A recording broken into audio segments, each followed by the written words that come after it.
Oh, hello. I see you've found one of my horseshoes. I've made thousands of those over the years.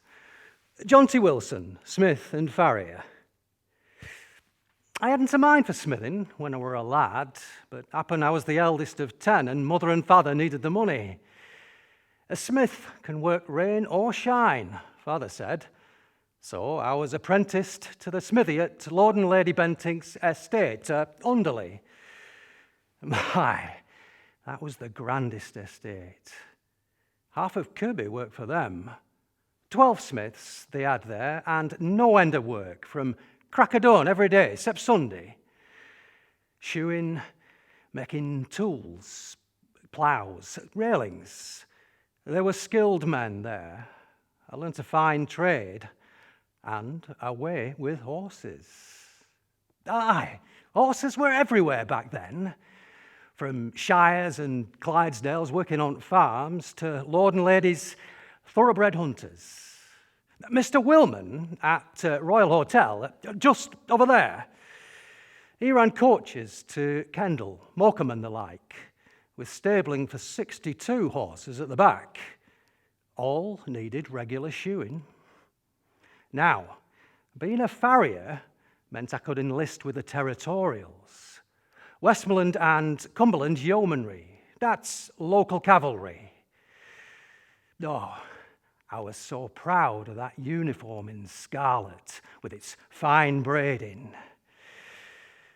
But when First War started, they had us all into khaki and off to France.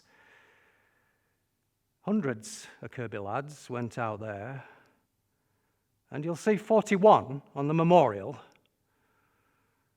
Friends of mine who never came back.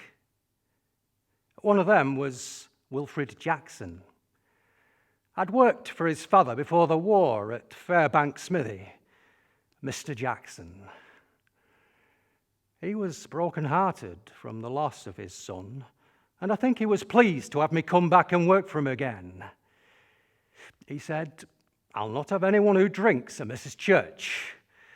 But I was brought up a Methodist, so we got on well. He was a skilled man from a long line of smiths. Happen it was his grandfather that made the big gates down at Churchyard. 1823, that was, and they still stand proud. But you should see him. You don't get ironwork like that anymore. Come 1930s, mass production and combustion engine meant less and less work for both Blacksmith and Farrier. I bought Smithy from Mr. Jackson, and I ran it for 40-odd more years, but it was giving riding lessons that got me by. Oh, I loved my horses. Golden Gorse, Crummock, Whitehead Dot, Dan. I used to ride all the old green lanes and drove roads, and I'd collect their stories and retell them to people beside Smithy Fire. Then I got to doing talks at institutes and the like about these histories, the countryside and its traditions.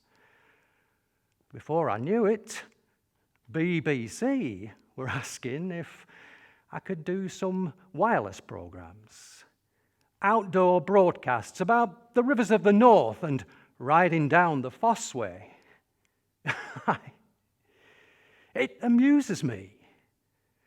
All those years I spent retelling those histories, and now it's me that's history.